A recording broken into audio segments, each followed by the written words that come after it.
Most women don't know there are actually two stages of perimenopause, and you need to know which one you're in order to get the right treatment plan. It actually affects your treatment. Hi, I'm Dr. What does this have to do with treatment? How does this affect you? What is perimenopause? So perimenopause is actually the transition phase up until menopause. So menopause is when you've had 1 year without a period. And if you have had a hysterectomy or an ablation, you can actually determine whether or not you're in menopause by doing blood work specifically. But perimenopause is this transition that can be 4 to 10 years leading up to menopause. And I call it this kind of zone of chaos because your hormones are going through this roller coaster, which affects how you feel and it affects the other hormones. This can actually start as early as your late 30s. You could be 35 starting perimenopause or 39. In fact, a lot of women will notice the very first symptom of perimenopause is that their cycle starts to change. They start noticing that instead of having a 28-day cycle, they're having 35 or 40 or just kind of randomly skipping it this month. And that's actually a very common sign of perimenopause. So now that we kind of know what perimenopause is, let's talk about the stages of perimenopause. Why does it matter? What do you need to know? Let's talk about early perimenopause first. So some signs and symptoms of early perimenopause. So breast tenderness, heavier than normal periods, waking up at like 4 o'clock or 5 o'clock and can't get back to sleep. Feeling agitated, irritable, annoyed, kind of noticing you're getting mad at everybody and yelling at your husband, yelling at your kids. This is all symptoms and signs of early perimenopause.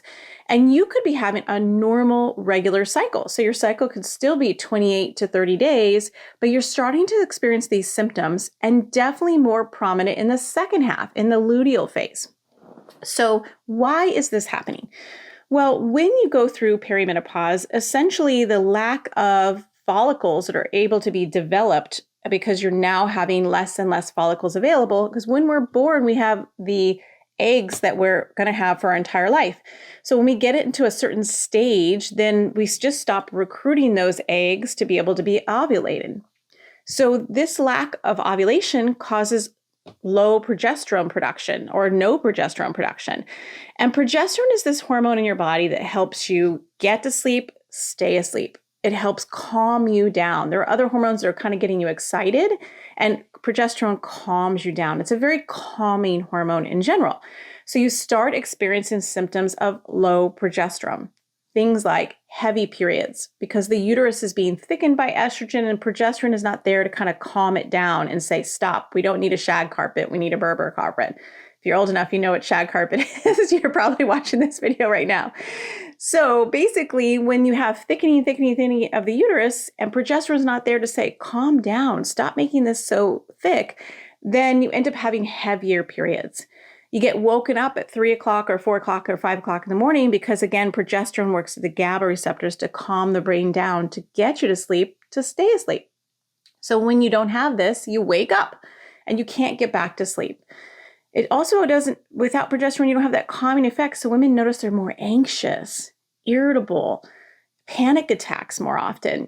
You start noticing these mood changes that are something you haven't experienced before because of this lack of progesterone. And here's the catch. Estrogen, even though estrogen is, not declining at the rate that progesterone is, it's actually going down in this roller coaster fashion. So there are times when your estrogen is, for lack of a better word, high, even though that's normal for you, normal and low. So doing blood work can be very confusing. This is often why most doctors don't recommend doing blood work in perimenopause, because you'd almost have to repeat it and see where they are, because at any moment their estrogen and their progesterone levels could be all over the place. So then what can you do? Well, in early perimenopause, you can start tracking your cycle.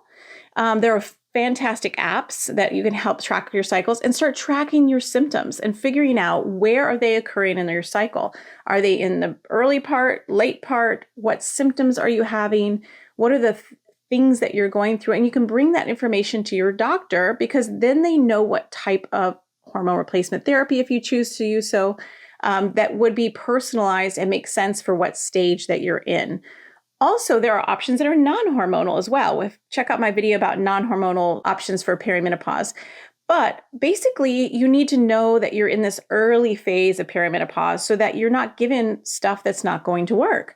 So for example, oftentimes in early perimenopause, I give patients progesterone only without the estrogen because their estrogen is still fairly high. And so I don't want to make symptoms like breast tenderness worse. Okay, so that's early perimenopause. Now, late perimenopause is that stage right before you hit menopause.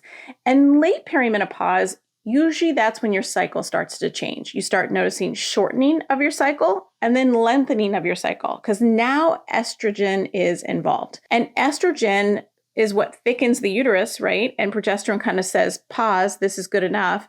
And so when you have this sort of change in estrogen and it's getting lower, then you start noticing you're not getting your period. It's starting to space out.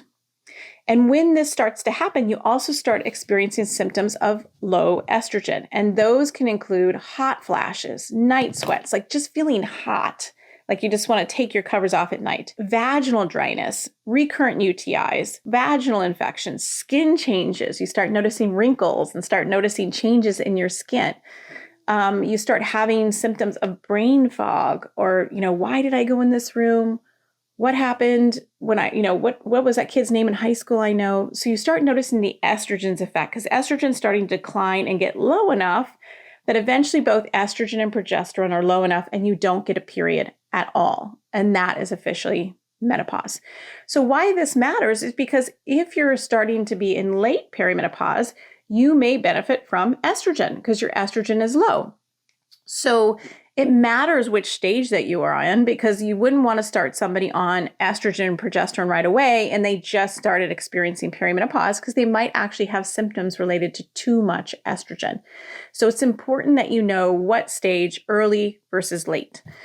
I will say that one thing you can do is start tracking your cycles, start making sure you write down the symptoms that you're having specifically. And if you do get hormone testing, please make sure that you're getting hormone testing on specific days of the cycle.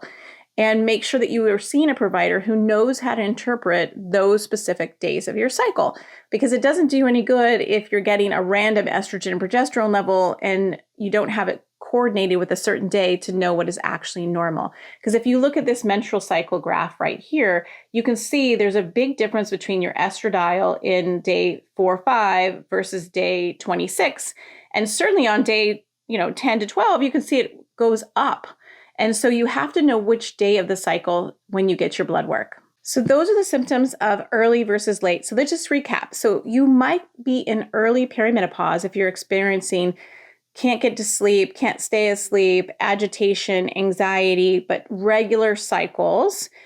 You might be in late perimenopause if you're experiencing, hot flashes, night sweats, vaginal issues, cycles that are changing and getting more spaced out. You're not too young. You're not imagining. This is probably your hormones. And the more you know, the more empowered you are, the more you can get the care that you need to thrive now and in the future. So please like and subscribe this video. Please share this with your friends and let me know what questions you have about late versus early menopause.